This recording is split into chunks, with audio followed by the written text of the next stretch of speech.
Fine Gael promises to reform the tax system so that 80% will pay the basic rate. No trouble in Dunloy as March is banned, and John Hume announces a meeting on Drumcree. And Cantona confounds his followers again. He's to retire from football.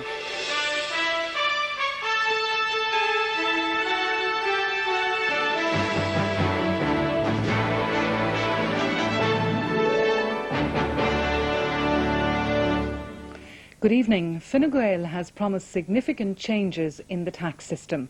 In an election policy document published today, the party says it will cut the top rate of tax and increase personal allowances and tax bands.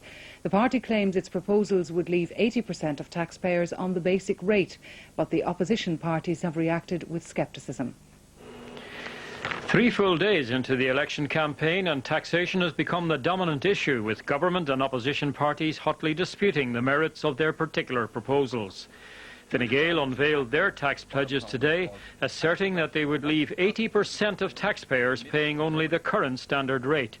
Their total package would cost £300 million a year over 5 years of government. The party document lays heavy emphasis on tax allowances and bans as against cutting rates. It promises to increase personal allowances by 50%, widen tax bands by 20%, cut the top tax rate to 45%, the basic rate would remain the same. Among other things, the party also proposes to reduce worker PRSI to 3% and is pledging a £300 childcare supplement payable to mothers. Fine Gael's position is that tax reform must be directed at those with lower and middle incomes, and they accuse the opposition parties of concentrating on the higher paid. The problem in Ireland is not so much the top rate of tax, but the fact that you start paying this top rate of tax much too early. The way to help everyone, and in particular those on middle and low incomes, is by widening the bands and improving allowances. However, might Fine Gael not have a problem selling its tax package, given that the opposition's emphasis on cutting rates is aimed at making an instant impact with voters? You are right in saying that, the instant impact of rates is significant. But I mean, the electors are pretty sophisticated. They're not morons. They know that what matters at the end is what they take home. People want to see what is the bottom line. They don't really care how it is structured. And I think the problem with focusing in, particularly on the top rate of tax, is that you deliver no benefit to the vast majority of taxpayers.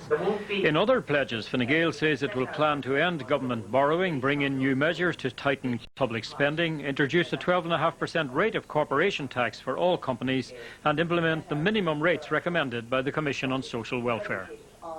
The Fianna Fáil leader Bertie Ahern has described the Fine Gael tax proposals as questionable. Speaking in Roscommon, he said the document was flimsy and short on detail. Torrential rain greeted the Fianna Fáil leader Bertie Ahern at the start of the second day of his nationwide election tour in Boyle, County Roscommon this morning. It's a damn morning, isn't it? Hello, Bertie, how are you? How are you, my friend? How are you, my friend? You're very welcome to Boyle. In Castlerea, undeterred by the weather, the pressing of the flesh went on. While agriculture was to be the issue of the day for Mr Ahern, once the details of the Fine Gael tax document were announced, he went on the offensive. The basis of the Fine Gael proposals are questionable from the start, on the grounds that they have no fixed expenditure increase over the next 5 years. You cannot decide how to run the expenditure and the revenue of the nation and control the current budget deficit and the exchequer borrowing requirement if you do not set yourself in the first place a percentage increase in nominal terms. They have failed to do that.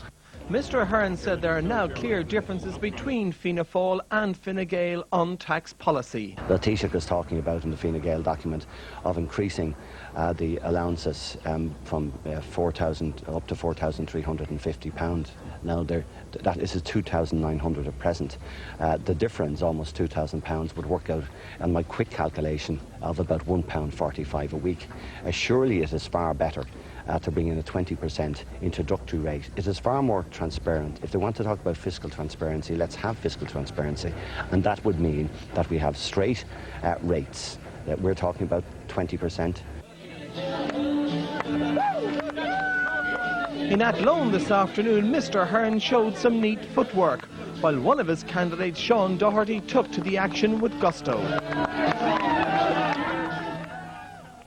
The The Progressive Democrats leader Mary Harney also criticised the Fine Gael tax proposals. She said tax reform was just one of the core policies which had been abandoned by Fine Gael in the interests of keeping the left-wing dominated coalition together.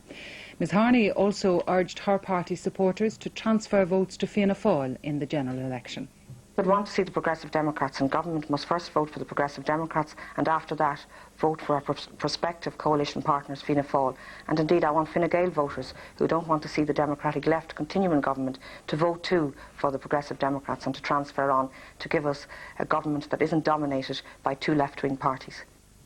The Taoiseach said this afternoon that the Rainbow Coalition had been working as a cohesive, united team and he hoped it would continue to do so into the next century.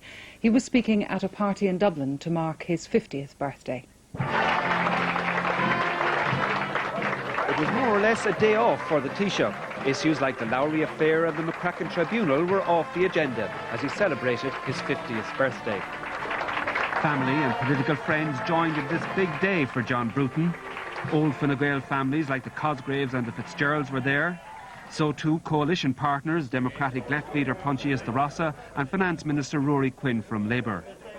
Many Fine Gael ministers and minders were also there. It was a break from the hustings before the campaign really hots up this week. The photographers wanted a special kiss for his wife Finola, but there was none for fellow birthday boy Minister Pat Rabbitte, today 47. Mr Bruton dismissed comparisons of age between himself and Bertie Ahern, who's 4 years younger. I wouldn't draw attention to things of that nature. I think it's important to make the point that really it's a question of everybody working hard, young and old in our country. Obviously my job is just one of being, if you like, the manager of a team. It's not uniquely what I can do, it's my capacity to unite a team of people, most of whom I'm glad to say are under 50, who are able to help me to do the job well, and I think that's what's been happening here. Afterwards, Lansdowne Road for the big soccer testimonial. Mr Bruton is more of a Meath GAA fan, but his spokesman said he was really keen to bid farewell to one of soccer's greats, Packy Bonner.